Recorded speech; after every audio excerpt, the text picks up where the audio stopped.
আসসালামু আলাইকুম, সবাই কেমন আছেন? আশা করি সবাই ভালো আছেন। তো আজকে রান্না করে দেখাবো কচু দিয়ে জাটকা ইলিশ। তাহলে চলুন দেখে নিই।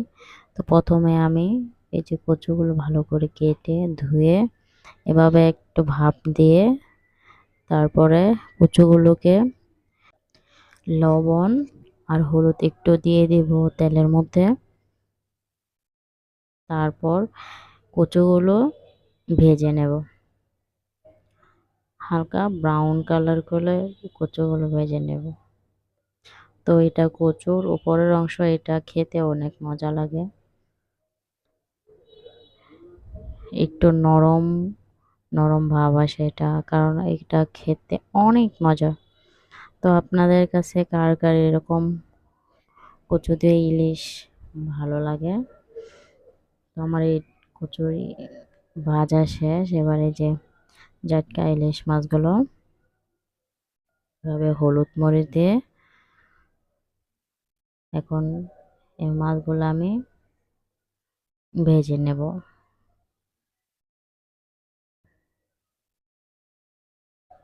তো আমার মাছ ভাজা শেষ। তো এবারে যে পেঁয়াজ আর কাঁচামরিচ মাঝখানটা ফালি করে কেটে নিয়ে একটু ব্রাউন কালার হয়ে আসলে এখানে দিয়ে দেব আদা রসুন, আর দিয়ে দেবো একটু পানি যাতে মশলাটা কষানোর পরে পুড়ে না যায়। তো এবার একে একে এখানে মশলা দিয়ে দেবো। আমি দিয়ে দিলাম লবণ। প্রথমে আমি লবণটা দিই, কারণ আছে, কারণ আমার মনে থাকে না লবণটা ফার্স্ট, এই কারণে আমি লবণটা দিই।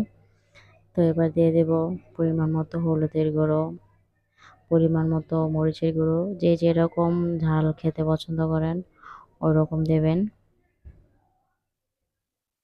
তো এবার আমি ভালো করে মশলাটা কষিয়ে নেব। দিয়ে দিয়েছি ধনিয়ার গুঁড়ো। তো ভালো করে কষানো শেষ হয়ে গেলে এবার দিয়ে দেবো এই যে ভেজে রাখা কচুগুলো। এবার ভালো করে কষিয়ে এবার পানি দিয়ে দেব, পরিমাণ মতো পানি দিয়ে দিলাম। এবার আমি ঢাকনা দিয়ে ঢেকে প্রায় 2 মিনিটের মতো রান্না করে নেব।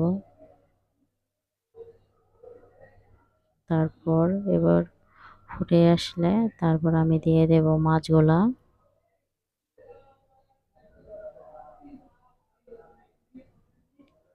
আবার ঢাকনা দিয়ে ঢেকে দেব 5 মিনিটের জন্য। 5 মিনিট পর এবার দিয়ে দেব জিরার গুঁড়ো। তো এই যে দেখেন আমার কচুটা রান্না হয়ে গেছে। তো ভিডিওটি কার কার ভালো লেগেছে প্লিজ কমেন্ট এবং শেয়ার